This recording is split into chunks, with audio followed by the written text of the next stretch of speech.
देखिए, इस वक्त मेरी तबीयत बहुत अच्छी नहीं है। मेरा अभी स्टेटमेंट चल रहा है। वो स्टेटमेंट को छोड़ के मैं बाहर आई हूँ। मुझे अभी हॉस्पिटल जाना है, अपनी तबीयत ठीक नहीं है उसकी वजह से। अभी मैं डॉक्टर को दिखा के आऊँगी। कल रात को भी ठीक नहीं थी। मैं थोड़ा सा अच्छा रह सके उसके लिए थोड़ी दवा लेके आई थी। पर अभी मुझे लिटरली दिखाना है, ठीक से मेरी तबीयत ठीक हो जाए, उसके बाद मुझे स्टेटमेंट देना है। क्योंकि स्टेटमेंट अभी मेरी तबीयत खराब होने की वजह से रोका गया है। अभी मैं घर जाऊँगी, मैंने खाना भी नहीं खाया सुबह से, उसकी वजह से मुझे और तबीयत खराब हो गई है। खाना खाऊंगी, दवा लाऊंगी और ठीक हो जाऊंगी। उसके बाद मुझे 5 बजे वापस आना है। आपने कल फेसबुक लाइव पे ये कहा कि आपको जान से मारने की धमकी दी जा रही है, वो सब क्या है? वो सब जो भी है, देखिए इस वक्त मैं एक डिसिप्लिन डिपार्टमेंट में हूँ। वहाँ पे हम लोग के हाथ बंधे हुए हैं। जब तक मुझे मेरी ऑफिशियली कार्रवाई जो है वो पूरी नहीं हो जाती, तब तक मैं आपको कोई स्टेटमेंट नहीं दूंगी। आप इस्तीफा देने वाला था? जी, वो मैं देने वाली हूँ। मैंने टेलीफोनिक जान कर दी है, पर ऑफिशियली मतलब रिटर्न में मैंने नहीं दिया है। वो रिटर्न में देने के लिए आज मैं दोपहर बाद जाऊंगी या फिर कल सुबह जाऊंगी। उस रात को क्या हुआ था आपके साथ? मैं उस सर, रात की उस बात रात कर को रहा हूँ। जो हुआ वो मैं अपनी ऑफिशियली कार्रवाई जो है चल रही है, वो पूरी होने से पहले कुछ नहीं बता सकती। मुझे भी आपको बहुत कुछ बताना है, बहुत कुछ बताना है। और जो अभी मीडिया में है वो मैंने नहीं डाला, मैंने अपने अंगत मित्र को दिया था। उसने मैंने को पूछने के लिए, भाई मेरे साथ ये हुआ तो मैं क्या करूं। तो उस मित्र ने क्या किया कि मुझे इंसाफ दिलाने के लिए, मैंने पूछा भी तूने ऐसा क्यों किया, तो उसने मुझे इंसाफ दिलाने के लिए चीज करी है। अब वो ये चीज कर दी है उसने, वो मेरे जान के बाहर हुई है। मेरा कोई इरादा नहीं था बाहर डालने का, फेमस होने का कोई नहीं था। अभी जब तक मेरी ऑफिशियली कार्रवाई पूरी नहीं होती तब तक मैं कुछ नहीं कह सकती। मुझे भी आपको बहुत कुछ कहना है। जो मीडिया में आया, जो लोगों को पता चला, वो 10%, अभी 90% मेरे पास सारा पड़ा है। पर वो मैं एक वो है क्या, लेकिन हम वही वो जानना अभी वो चाहते नहीं बता सकती मैं। आप मेरी मजबूरी समझिए, मेरा प्रेशर समझिए, मेरे ऊपर कितनी प्रेशर है, कितनी जवाबदारी है। मैं एक डिसिप्लिन डिपार्टमेंट में हूँ, तो मुझे उसका जो डिसिप्लिन है वो बनाए रखना है। जब तक मैं हूँ तब तक। जब मैं रिजाइनिंग लेटर दे दूंगी, मेरा मंजूर हो जाएगा, उसके बाद जो क्वेश्चन पूछोगे वो मैं आंसर करूंगी। हैं। अच्छा, उसके बाद क्या करेंगे आप जब रिजाइन देने वाले हैं रिजाइन तो? दे दूंगी, उसके बाद मैं लोगों को बताऊंगी असली में उस रात को क्या हुआ था, क्या वो नहीं हुआ था, क्या हो सकता था, क्या से मैं बच गई, क्या हुआ, ये वो सब सब कुछ आपको मैं बताऊंगी। अच्छा, मंत्री जी से आपको किस तरह का डर लग रहा है, क्योंकि मंत्री है जी वो? नहीं, मुझे तो मंत्री जी से कोई डर नहीं है। किस बात का डर? सच्चाई मेरे साथ है, सच्ची मैं हूँ, तो मुझे डरने की क्या जरूरत है। मुझे मंत्री जी से कोई डर नहीं है। इस मामले में पुलिस डिपार्टमेंट आपका कितना साथ दे रहा है? पुलिस डिपार्टमेंट मेरे साथ 100% साथ में है। मुझे इस वक्त प्रोटेक्शन दिया जा रहा है। मेरे घर पे इस वक्त क्या बोलते हैं कि पुलिस के जवान जो हैं वो तैनात कर दिए गए हैं। मेरे साथ में मोदी साहब, पीएसआई मोदी साहब मेरे साथ में है 24 घंटे। मुझे कोई भी जरूरत पड़ रही तो वो मुझे हेल्प कर रहे हैं। मेरा डिपार्टमेंट मेरे साथ है। मुझे कुछ परसों परसों मैं सीपी कचहरी गई थी मेरा रिजाइनिंग लेटर देने के लिए, पर मुझे रिजाइनिंग लेटर देने को नहीं मिला क्योंकि कमिश्नर साहब हाजिर नहीं थे। ठीक है, तो वहां से जब मैं बाहर निकली, तो बाहर निकलते ही मीडिया वालों ने मुझे, वो कैसे मतलब कोई आतंकवादी आया है और उसको झपटे में लेना है, वैसे मेरी कार को पूरे को उन्होंने झपट ले लिया। तो मैंने उन लोगों को इंटरव्यू नहीं दिया, मुझे देना था। सब लोग मुझे अलग अलग फोन करके बोल रहे हैं कि भाई मुझे दो, मुझे दो, मुझे दो, पर मैंने उनको ये कहा कि मैं आपको अकेलों को किसी को नहीं दूंगी, दूंगी तो सबको दूंगी। तो सारे मीडिया पर्सन वहां पे आ गए थे और उन्होंने मेरी पूरी कार को घेर लिया, निकलने नहीं दिया। सीपी कचहरी से लेके वनिता विश्राम तक मेरी कार का पीछा किया। मेरी कार इस साइड, वो लोग इस साइड, मुझे दौड़ते दौड़ते शूट कर रहे हैं, मेरी इजाजत के बिना शूट कर रहे हैं। तो मुझे ये ठीक नहीं लगा, तो मेरे को उन्होंने मेरी गाड़ी साइड में रखवाई। साइड में रखने के बाद मैंने उनको ये कहा कि भाई आप लोग जो कर रहे हैं, जिस तरह से कर रहे हैं, मैं आपको इंटरव्यू नहीं दे सकती। तो उन्होंने मुझे ये कहा कि हम जिस तरह से ले रहे हैं उस तरह से ही हम मोदी साहब का लेते हैं और सीएम साहब का, पीएम साहब का, किसी का भी इंटरव्यू हम इसी तरह से लेते हैं, तो तुम्हें भी इसी तरह से देना चाहिए। तो मैंने उनको ये कहा कि भाई वो जिस पद पे है उन पे कोई सवाल नहीं उठाएगा, लेकिन मैं एक एज ए एलआर ऑफिसर, मेरे ऊपर कोई भी सवाल उठाएगा कि भाई जिस मुद्दे के लिए लड़ रही है, मतलब तू मास्क के लिए लड़ रही है, मास्क की वजह से ही पूरी राम कहानी हुई है, ठीक है, तो उसके लिए तू लड़ रही है, तू इंटरव्यू दे रही है, मतलब तू फेमस होना चाहती है यहाँ पे, तो तू किसी का डिसिप्लिन नहीं देख रही है, मास्क नहीं देख रही। तो मीडिया पर्सन ने 50% से ज्यादा लोगों ने मास्क नहीं पहना था, 50% से ज्यादा लोगों ने मास्क नहीं पहना था, और सोशल डिस्टेंसिंग नाम की तो चीज ही नहीं थी, सब एक दूसरे के ऊपर गिरे हुए थे। ठीक है, तो मैंने उनको सिर्फ हाथ जोड़ के, आप देखना अच्छे से देखना वीडियोस में, हाथ जोड़ के उनसे रिक्वेस्ट कर रही हूँ, भाई आप लोग सोशल डिस्टेंसिंग रखो और मास्क पहनो। आप अगर इस तरह से करोगे तो मुझे अभी आपकी जरूरत है, मैं आपकी हेल्प करने के लिए तैयार हूँ। लेकिन उस भीड़ में कुछ लोग शायद मेरे अपक्ष वाले थे, अपक्ष इन द सेंस भाई मेरे विरोधी जो लोग थे वो लोग थे, तो उनका कहना था कि भाई मुझे तुम लोग की जरूरत नहीं है। हुआ यूं था कि भाई मुझे उन लोगों ने ये पूछा कि नहीं, सब लोग अलग अलग कॉल करके पूछ रहे हैं भाई हमें वीडियो आप मुझे इन्फॉर्मेशन दो, मुझे इन्फॉर्मेशन दो।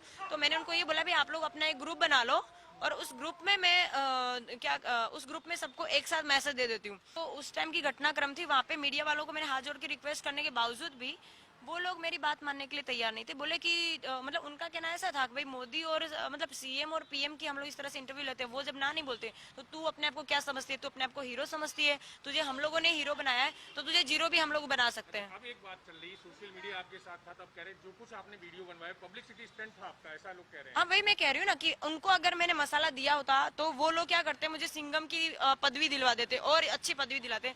जब मैंने उनको वही लोग जो सबको पालन करने के लिए कहते हैं कि भाई आप ये करो वो करो, वही चीज मैंने उनको पालन करने के लिए कही। मीडिया की बात हाँ, सोशल मीडिया पे आपके सोशल मीडिया पे जो हो रहा है उसमें से देखिए ऐसा होता है भाई सबका मंतव्य अलग अलग है। कुछ लोग हैं जो मेरे साथ है, कुछ नहीं बहुत कुछ लोग हैं जो मेरे साथ हैं, कुछ लोग हैं जो मंत्री जी साहब के साथ हैं। भाई उनके जो फ्रेंड लोग हैं वो भले गलत हो या सही, उनका साथ तो देंगे और वो देना भी चाहिए। अगर उनका समय खराब चल रहा है तो उनके आपने जो किया, मेरा कहने का मतलब जो उस रात को किया आपने पब्लिसिटी स्टंट के लिए किया, वीडियो बनवाया, क्या किया? वो जो वीडियो था मंत्री साहब ऐसा कह रहे हैं कि मेरे बेटे का वीडियो आते ही मतलब एंट्री से ही वीडियो बनाया, ऐसा नहीं था। उसके फ्रेंड जब नीचे उतरते हैं, उनकी गाड़ी आती है, तब से वो वीडियो चालू है। और सिर्फ उसका ही नहीं, उस दिन के मेरे पास 100 वीडियो है, मिनिमम मेरे पास 100 वीडियो है, क्योंकि उसके अगले दिन ऐसी सेम कहानी हुई थी जिसमें एक बंदा एक्स एमएलए का बोर्ड लेके घूम रहा है। तो एक्स एमएलए के बोर्ड लेके घूम रहा है, अंदर एमएलए है ही नहीं। तो वो चीज मैंने सीके पटेल सर को, जो मेरे सुपीरियर अधिकारी है, उनको बताया कि सर ऐसा हुआ है। तो उन्होंने कहा कि ये सब तो होता रहता है, ये वो कुछ नहीं है। तो वो जो गलत हो रहा था उसका मेरे पास कोई प्रूफ नहीं था, ठीक है, कोई एविडेंस नहीं था। तो मुझे एविडेंस के लिए दूसरे दिन ये सब करना पड़ा। मानगढ़ चौक पे मुझे पहला ही दिन था। किया जो वीडियो बनाने थे, हाँ, किसके बनाया? सबके, सिर्फ एक की नहीं बनाया, सिर्फ मंत्री साहब का नहीं बनाया। मेरे पास 50 वीडियो है जिसमें एक लॉयर कपल भी है जो सबको मतलब इंसाफ दिलवाते हैं। वो लोग मास्क नहीं पहन के निकल रहे हैं, वहाँ पे लोग चलने के लिए निकल रहे हैं, वहाँ पे लोग अलग अलग मतलब बिना रीजन के बाहर निकले। कुछ लोग रात को 10 बजे दवाई लेने निकल रहे हैं, कुछ लोग एक्सरसाइज करने के लिए निकल रहे हैं। तो उन सबके मैंने वीडियो बनाया ताकि मैं अपने सुपीरियर जो ऑफिसर्स हैं उनको बता सकूं कि सर अपनी एरिया में जो पब्लिक है वो इस तरह का कानून नहीं मान रही है और इस तरह के बहाने बना रही है, ताकि आगे से सब कुछ मतलब जो अपना कोरोना है उसको, मेन चीज हम लोग को कोरोना को कम करना, ठीक है, हमारी जो ड्यूटी है वो कोरोना के लिए है। तो मेन चीज ये है कि भाई जब अमिताभ बच्चन जी साहब को हो सकते हैं, उनके सन अभिषेक बच्चन जी को हो सकता है, तो वो तो इतनी अच्छी फैसिलिटी में रह रहे हैं। जब उनको हो सकता है तो आप और मैं तो कॉमन पर्सन है, ठीक है। तो मेन चीज यही है कि भाई उसकी वजह से मैं कर रही हूँ। आपको क्या लगता है आप ये चर्चा का विषय क्यों बनी? क्योंकि मंत्री का बेटा था इसलिए बनी? सिर्फ और सिर्फ इसीलिए क्योंकि उसकी जगह अगर कोई सामान्य व्यक्ति होता उसको मैं रोकती और उसको टोकती, और उसको अगर ये सब मैंने कहा होता तो ये पब्लिसिटी कुछ ना होती या फिर लोग उसका रिस्पांस नहीं देते, कुछ नहीं होता। मेन चीज ये है कि वो स्वास्थ्य मंत्री सर है, जब उनके बेटे के साथ में ये सब हो रहा है, आप वीडियो चेक कर लीजिए।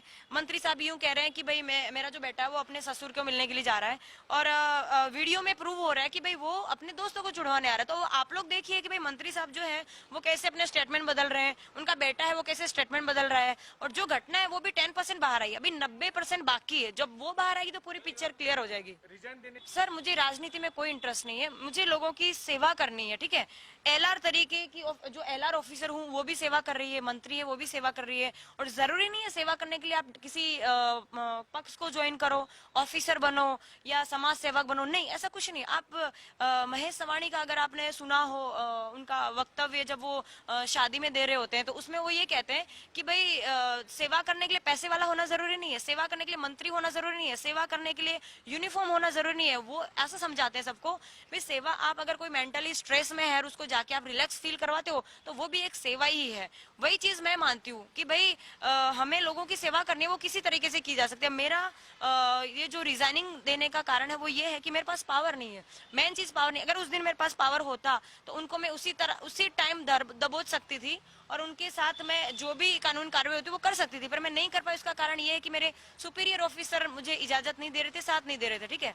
अब रिजाइन देने के बाद मैं घर पे बैठूंगी और तैयारी करूंगी और आईपीएस की एग्जाम क्लियर करूंगी, जो मेरा पहले से भी गोल था कि मुझे सुपीरियर ऑफिसर ही बनना था। और भाई किसी कारण से मैं यहाँ पे पहुंच गई, मेरा जो भी है मैं अभी नहीं बता सकती, पर मैं एलआर तरीके से ड्यूटी कर रही हूँ। तो रिजाइनिंग देने के बाद मैं तैयारी करूंगी इस चीज की, आईपीएस ऑफिसर की एग्जाम क्लियर करने की कोशिश करूंगी। अगर हुई तो ठीक है, नहीं हुई तो जहाँ पे भी हूँ, अगर मुझे इंसाफ मिलता है तो मैं जहाँ पे भी हूँ वहाँ पे भी शायद ज्वाइन करके लोगों की सेवा करना चाहूंगी। आखिरी सवाल, सूरत पुलिस आपका कितना मदद सूरत पुलिस नहीं, पूरी गुजरात गुजरात पुलिस मेरे साथ में है, पूरी गुजरात नहीं पूरी भारत पुलिस मेरे साथ में है, पुलिस डिपार्टमेंट मेरे साथ में है, वो 100% मुझे सपोर्ट कर रहे हैं। आपकी लड़ाई का परिणाम क्या होगा आगे? मेरी लड़ाई का परिणाम ये होगा कि भाई जो जनता के लिए जो खाकी है ना वो मेन वस्तु है। जो एलआर ऑफिसर की जो पोजीशन है, सब लोग मुझे कांस्टेबल बता रहे हैं, कांस्टेबल है कांस्टेबल है। मैं कांस्टेबल नहीं हूँ, मैं सिर्फ एलआर ऑफिसर हूँ। कांस्टेबल जो है मुझसे ऊपर का अधिकारी है। कांस्टेबल जो है वो मेरे से एक पद ऊंचे ऑफिसर है। वो कांस्टेबल ऑफिसर बनने के लिए भी मुझे अभी 2 साल और माथापच्ची करती, तब जाके मैं कांस्टेबल बन पाती।